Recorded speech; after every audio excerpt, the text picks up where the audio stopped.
last episode, we have seen some of the important physical and chemical properties of the first row transition metal ion. Among these, we have seen the densities, melting point, hardness, ionization enthalpy, electronegativity, atomic and ionic radii, and in the last we have seen the reactions of the transition metal ion with the water and the acid. In this lecture, I am planning to introduce to you two important properties of the transition metal ion, namely the alloy formation and the variable oxidation state possessed by transition metal ion. One of the very important property of the transition metal ion is in the formation of alloy. These metal ion can easily form alloy because the atomic radii or atomic size of these metal ion is almost same, and therefore, in the crystal lattices one metal ion can be easily replaced by the other metal ion. The common alloy formed by the first row transition metal ion is brass, bronze, stainless steel, etc. All of you are aware that brass and bronze are the example of a alloy formed by the copper, while stainless steel is a mixture of chromium, nickel, iron, etc. There are mainly two types of an alloy formed by the transition metal ion: substitutional alloy and interstitial alloy. The first one is the substitutional alloy. In the substitutional alloy, the random replacement of one metal ion by the other metal ion in their crystal lattice occur. For this purpose, both the metal ion should completely miscible with each other and they should form a continuous range of a solid solution. Only few metal form this type of a continuous solid solution, and therefore, Humer and Rothery has shown that for complete miscibility the following three rules should be applied. These rules are also known as Humer-Rothery rule. According to this, the two metal must be similar in size, at least their metallic radii must not differ by more than 14 to 15%. Second rule says both the metal must have the same crystal structure. Third one, the chemical properties of the metal must be similar. In particular, the number of valence electron should be the same. If at least two of these three rules is followed, then the substitutional alloy formation will occur. Otherwise, substitutional alloy formation is difficult. Another important compound or alloy formed by the transition metal is interstitial compound or interstitial alloy. In this alloy, in the crystal lattice of the metal, some of the metallic atoms is randomly replaced by the non-metallic small atoms like hydrogen, carbon, boron and nitrogen, etc., to give away the interstitial compounds. They are usually non-stoichiometric and neither typically ionic nor it is covalent. The example of interstitial compound or interstitial alloy includes TiC, Mn4n, Fe3H, VH.56 and TiH 1.7. In this compound, you can see some of them are stoichiometric while some of them are non-stoichiometric. So, this is how in the crystal lattice of iron, some of the iron molecule is being replaced randomly by the small atoms like a carbon. This interstitial compound principle having different physical and chemical characteristics. Some of these are, they are very high melting point, they are higher than those of the pure metal ion sometime, they are very hard, retain their metallic conductivity even though some of the metal is being replaced by the non-metallic compound and they are chemically inert. This interstitial compound and other substitutional alloy are very useful compound and find wide use in many day to day life as well. The various oxidation state of this element can be very easily summarized because it form a regular pyramid kind of a structure. Several of the element have also possess 0 valent and low valent state, particularly 0 valent state and low valent state compounds are stabilized with the pi bonding ligand such as carbonyl and dipyridyl. This figure shows the pyramid change in the oxidation state of the first row transition metal ion.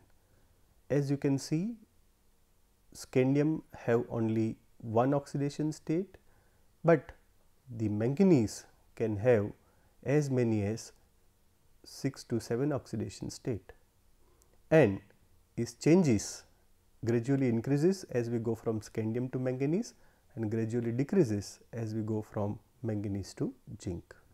Some of the stable oxidation states are also is highlighted by the different color in this diagram. The meaning of a stable oxidation state is there is a not much change in the oxidation state at room temperature by air or in the solution. One of the striking feature, as I said, is the occurrence of this metal ion in variable oxidation state. The 3d and 4s electron are very similar in energy and both are available for bonding. So, the element of the first series forms ions of roughly the same stability by losing different number of 3d and 4s electron. So, these are some compounds, particularly oxides, chlorides and some other compounds of transition metal ion. You can see that these compounds exist in +1 to +7 oxidation state. In +1 we have a cuprous oxide and cuprous chloride. Nickel can have +2 oxidation state as well as +3. The +3 nickel oxide, hydrated nickel oxide is having composition Ni2O3. Vanadium can possess various oxidation state ranging from +2 to +5 in their chloride and oxides. Same is with the chromium and manganese, they also possess a variable oxidation state. Worth to mentioning is the permanganate ion Mn2O7 having +7 oxidation states. This is again the possible oxidation state of the first row transition metal, some of which are very stable. Almost all of the transition metal ion except scandium can possess +2 oxidation state. Scandium and zinc do not exhibit various oxidation state. Scandium has the only +3 oxidation state which is stable at room temperature. The reason for this stable oxidation state is because electronic configuration of this scandium is like argon after removing the 3 electron. Similarly, the zinc can possess +2 oxidation state only because by removing 2 electron, zinc acquires the stable electronic configuration having argon 18 3d10. All the elements of the first transition series except scandium can show +2 oxidation state. So, the most common oxidation state possessed by the first row transition metal ion is +2. All the element of the first transition series except zinc can also show +3 oxidation state. Manganese has the highest oxidation state of +7, particularly the example is permanganate ion. In permanganate ion, manganese is having +7 oxidation state. The +7 state of the manganese does not mean that all the 3d and 4s electron are removed from the manganese to give Mn plus 7. Instead, manganese is forming covalent bond with the oxygen atom by making use of the half filled orbital. So, this is a structure of the manganate ion in which the manganese is involved with the bonding with the oxygen. If I give you a task to draw the structure of permanganate ion, how will you draw? This is what is the structure of permanganate ion, in which two manganese is joined together by oxygen having one oxygen common. For the element after the manganese, there is a reduction in the number of possible oxidation state. The 3d electrons are held more firmly because there is a decrease in the number of unpaired electron, and also there is an increase in the nuclear charge.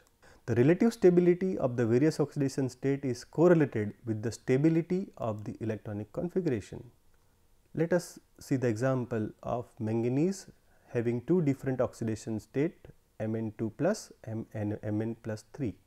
Now, here the major factor is lying in the electronic configuration.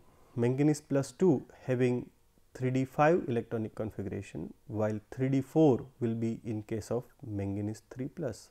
Of course, 3d5 is more stable, and that is why manganese 2 plus is more stable in the aqueous medium.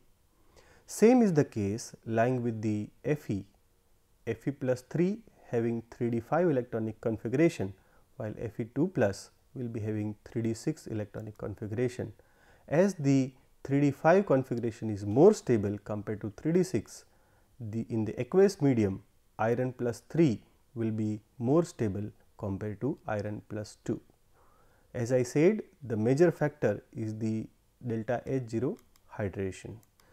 This stability of the other various oxidation state is also true in case of a zinc. Zinc possesses two different oxidation state, namely zinc 2 plus and zinc 1 plus. As the zinc 2 plus having 3d10 electronic configuration, which is more stable compared to the 3d10 4s1 electronic configuration, zinc generally occur in the aqueous solution in 2 plus oxidation state, and which is the stable oxidation state in case of a zinc. Next comes the compound of the vanadium. Vanadium can exist from plus 2 to plus 5 oxidation state, and these ions of different oxidation state are formed by the vanadium. Also, they show distinct color in the aqueous solution. This is how the color of the ion changes as the oxidation state changes in case of a vanadium. Vanadium 2 plus is violet in color, 3 plus is green in color, 4 plus is blue in color, while vanadium 5 plus is having yellow color. This color also changes with the change in the pH. That is to say, in acidic medium, vanadium 5 state usually occurs in dioxo vanadium ion. Vanadium 4 state occurs in case of an oxo-vanadium compound, that is VO2 plus in aqueous medium. However, in the alkaline medium, the stable form of a vanadium 5 is VO3, that is metavanadate, and also the oxovanadate, that is orthovanadate, that is VO4 3 minus is also occurring in a alkaline medium. Compounds with vanadium in its highest oxidation state is, that is plus 5, which is strongly oxidizing agent, and the lowest oxidation state of a vanadium is 2 plus oxidation state, which is of course strongly reducing agent in the nature. Easily oxidize to higher oxidation state when it is exposed to the air. Therefore, the interconversion of the common oxidation state of the vanadium can be very easily carried out in the laboratory.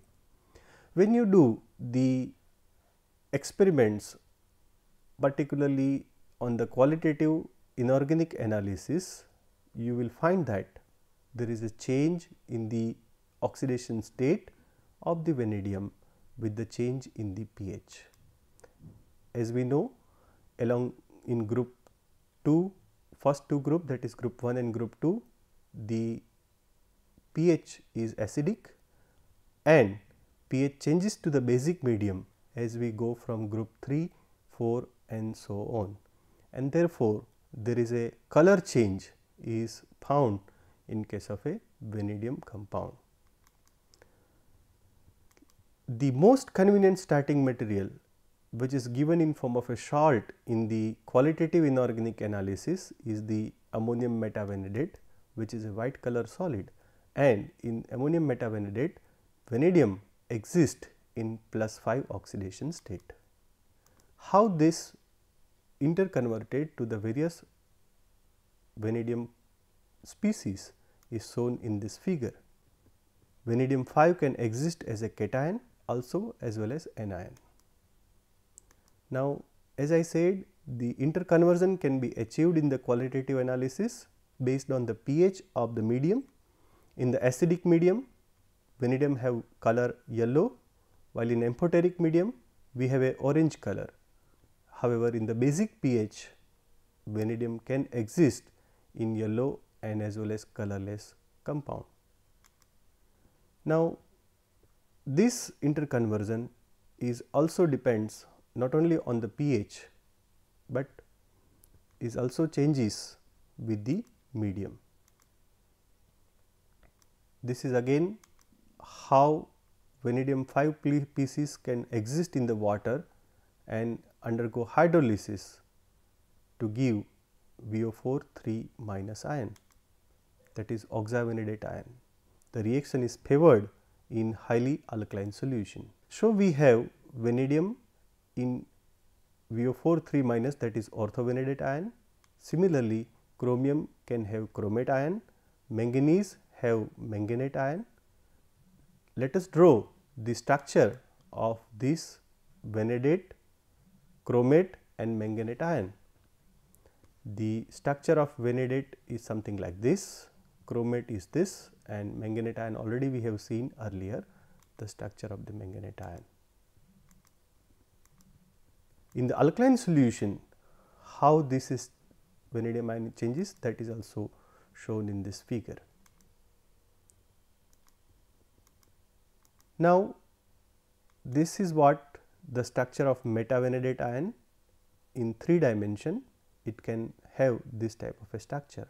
In the acidic solution, particularly with zinc powder, you can very easily convert the vanadium plus 5 into vanadium plus 2, that is you can carry out reduction sequentially to form vanadium plus 5 to vanadium plus 2. This slide shows the color of the aqueous solution of the compound containing vanadium in 4 different oxidation state. The first one shows the vanadium in +5 oxidation state, second one in +4, third one in +3, and the last color is vanadium in +2 oxidation state. Same happens with the manganese.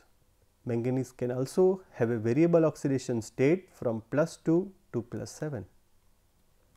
The most common oxidation state of the manganese in their compound is +2, +4 and +7.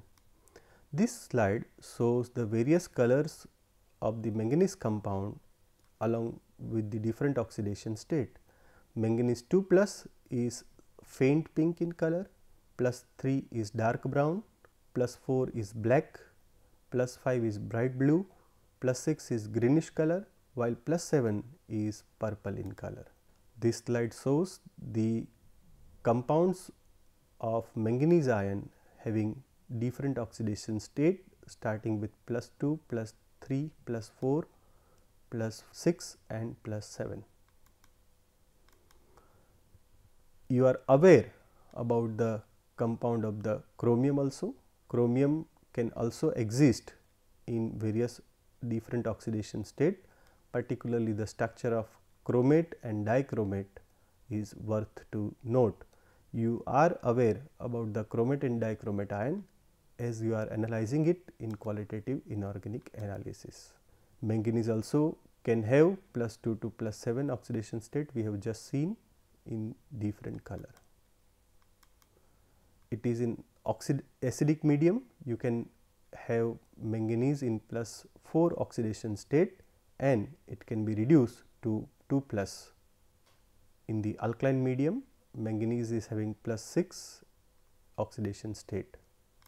So, in general, in this lecture we have seen the two important property of the transition metal ion, that is their ability to form alloy, that is different type of an alloy like brass and bronze and interstitial compound formation, and also we have seen the variable oxidation state possessed by this transition metal ion.